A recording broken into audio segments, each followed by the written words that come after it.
The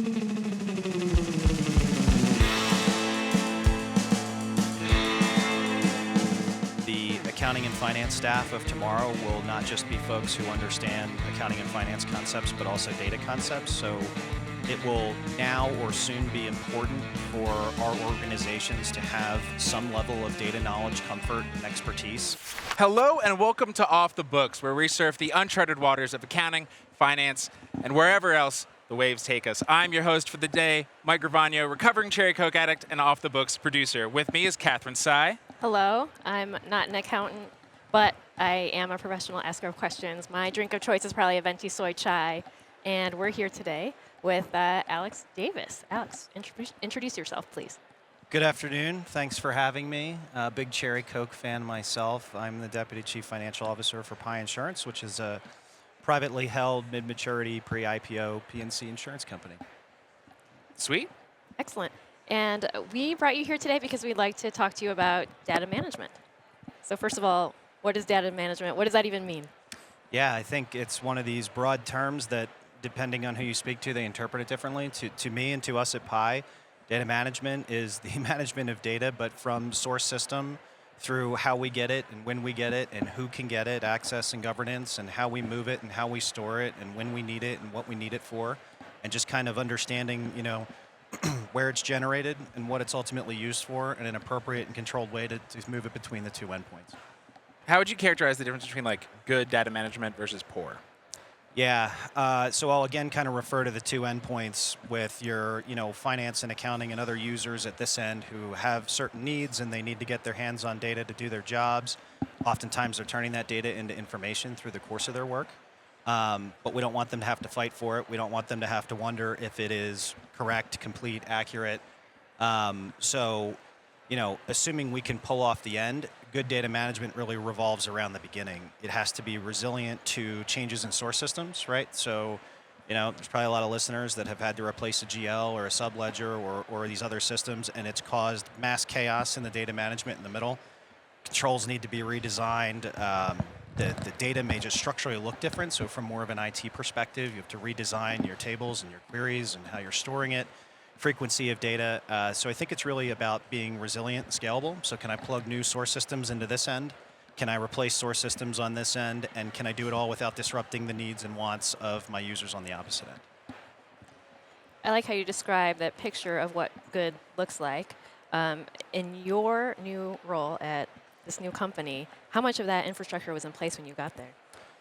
Yeah, I'll answer the infrastructure question in two ways. So Pi is a 7-year-old company that does not have legacy technology and data debt problems the way that a lot of other companies will. I came from a very large legacy P&C insurer, and we had quite the opposite problem.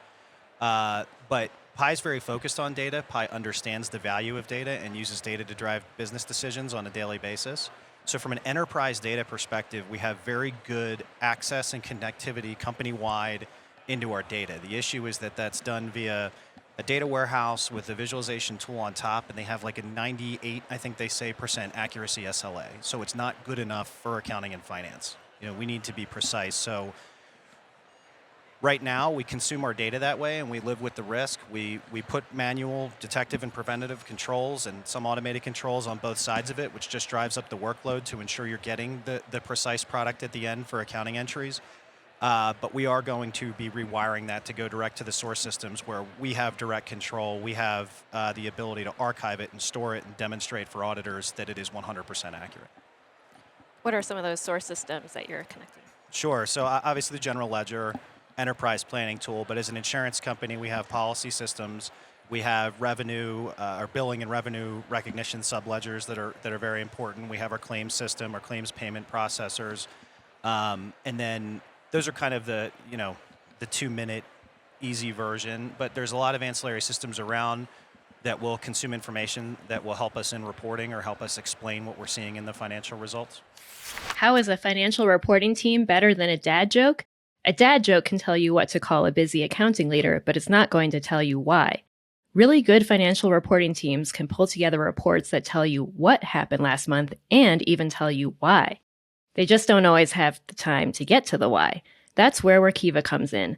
Top accounting and finance teams are using the Workiva platform to automate financial reporting, from financial statements to board reports, from 10Qs to S1s. Spend less time copying and pasting numbers and more time telling the story behind the numbers with data your auditors can trust.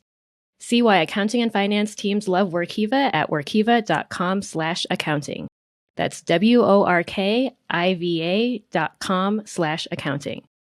So what do you call a busy accounting leader? Overtaxed. Ugh. Why? When because it's a newer company for you, right? When you got there, how much infrastructure was already there, and how much heavy lifting did you have to do? So I've only been there a couple months right now, so most of the heavy lift is still in front of us. Sure. But we need to rewire all the integrations that accounting and finance relies on. We get it today through a very manual control-rich environment, which is just a big time suck for everybody. So, we believe, and what we've demonstrated so far is if we can rewire it to go source system to our trusted 100% accurate SLA data environment, that there's going to be quite a bit of work there to build it, to test it, to put the controls in place, to get our SOX guy comfortable with it, et cetera. What kind of time frame are you looking at for doing something like that? Yeah, start to stop, probably 18 months. Okay. Wow. And we're small and nimble, right? So we don't have a lot of inertia that we have to change direction on. We can decide we want to do it today, and we can start working on it tomorrow, and I think that's why it's only 18 months. When you say small and nimble, what constitutes small?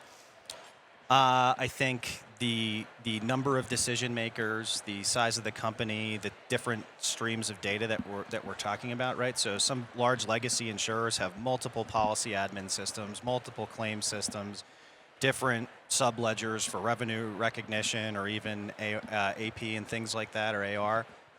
We're fortunate in that our business strategy was to use a system for each of those purposes, so it drastically limits the amount of integration points that we have.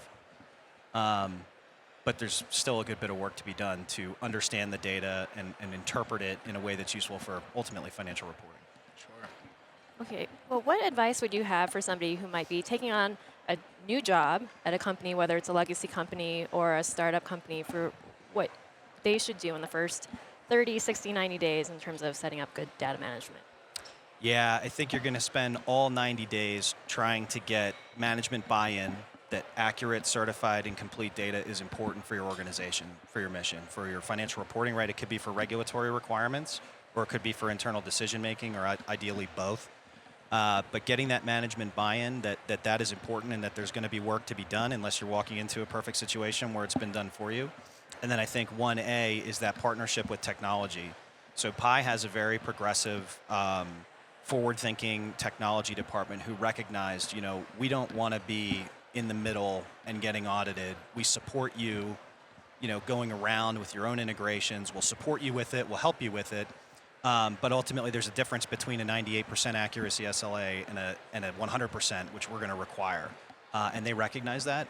I've worked in organizations where IT has said, it's our data. We'll handle it. We'll give it to you, at the end. And that can be a big conflict, not dissimilar to a conflict where management says, I think we're doing fine with data. What are you worried about? Yeah, I was going to ask what the biggest pushback, but because it seems like 100% accuracy is something we should all strive for, so it seems odd that there'd be people who are like, nah, we're fine. Yeah, the best example I can give, is a fictitious insurance company that books their written premium, and now somebody wants to know how much was, pet insurance versus something else, and or how much pet insurance was renewal business versus new business, right? And if you're in a situation where you're reporting by business segment, you may inherently have that information in your 100% environment. But if new versus renewal is a management reporting concept that helps us, model and predict business, that may live off elsewhere and only make it as far as the 98% data lake. And in that case, you may say, we booked $100 million of pet insurance premium. I want to look at it new versus renewal, and it only totals 98.5. But 90 of it was new. It gives you the management information that you need. It lets you make an appropriate decision without hampering yourself, and you're not worried about that last 1.5% for that reason. But I need to know that 100 was the right number and not 98.5 or somewhere in between. Sure. You said something. Can I ask a super basic question? Because I do not come from this world. But data lake versus data warehouse. What? Yeah, I'm using them interchangeably. Okay, cool. Yeah. Good to know. Yeah. All right. Is there any last main takeaway that you want to give to listeners about data management? Just that I think data is an incredibly valuable commodity. Most of the biggest companies in the world are recognizing that and investing in it massively. The accounting and finance staff of tomorrow will not just be folks who understand accounting and finance concepts, but also data concepts. So it will now or soon be important for our organizations to have some level of data knowledge, comfort, and expertise. And so if you don't have it, you can try to develop it, or more logically, you can hire for it as roles come up. And I have seen that skill set coming out of our Gen, I don't know what we're on now, Z, whatever comes after that. So they have it. So look for it would be my advice, and plan to get comfortable with data in finance and accounting so that you can confidently meet your objectives. Okay. You want to ask your one-on-one question? Yeah, real quick. For when you have one-on-ones with your team, what do you hope they bring up to you in those meetings? This is for my team to me. Yeah. Okay. I like to give them the time. My calendar can be difficult to find time on, so I really try to leave it open to them for, what they want to use it for. Most commonly, it results in updates on status for items that they're working on that they're giving me, which is great. Naturally, conflicts or roadblocks come out of that, and I view it as my role to help, either then or shortly thereafter, knock down those roadblocks so they can keep moving forward. I'm a rigid prioritizer. We all have organizations where we're overworked, and there's 20 things on the list, and I'm only going to get 5 today, so it's really important about what the 5 today are and in what order. And I like to use the time for career development conversations, so I always encourage that. Those tend to be fewer and far between, just at the discretion of the employee. But I do think that people managers have this broad power to, even within the scope of, my team and my responsibility, I can direct work to people that will help them accomplish their objectives if I know what their objectives are. And sometimes we can cross responsibility lines and things like that, but there's a constructive way to do it. And so I like to vet out in those conversations, what is it that you want to do? What can I help you do? Is there someone I can connect you with? Is there a piece of work that I can give you that fills a gap in your resume? And so I like to use time for that. What do you talk about in your one-on-one with your CFO? Yeah, I'm very fortunate to have a very smart and successful and CFO who's a great people manager. And so I typically have her prioritize my team's work for me just on a recurring basis, so I understand when I walk out of there, what am I going to be working on, what am I after. But most importantly, and I followed her from a prior company to this company, so I'm quite literally following a people manager who I really like and respect. We've created this space where, as a CFO, deputy CFO duo, we need to be aligned. I would never challenge her, on the stage in front of the company. We have an aligned vision on where we're going and what needs to be done and what's important, but naturally it doesn't start that way. So inside those one-on-ones is our, kind of safe space where I can challenge her and push back. She'll change her mind when appropriate. She'll put her foot down when appropriate. But the bottom line is we leave the meeting aligned, and everybody else sees that we're aligned. But we have the trust and respect inside the one-on-one where I can say, I disagree with that. I think that should happen differently, or I'm more concerned about this than you are, and here's why. Or I don't think that's a concern, and here's why. Whatever the item du jour is. So we talk about that in there a lot. Nice. For our closing question, these are always a little zanier, a little off topic. Let's get it. So what data or activities in your personal life could you think could use a little better management? My personal finances. I would say that my personal income statement and balance sheet are the only ones that I have no plan to automate. How is that possible? Yeah, I just need a personal instance of Workiva. So if the gods are listening, let's go. I love it. Alex, thank you for spending some time today with us. And thank you, dear listener, both in the future and right in front of us, for surfing along with us. I'm Mike Gravano. You heard Catherine Tsai. This has been Off the Books presented by Workiva. Please subscribe, leave a review, tell your buddies if you like the show. If you're watching this on YouTube, leave us a note in the comments, or feel free to drop us a line at offthebooks@workiva.com. Surf's up, and we'll see you on the next wave.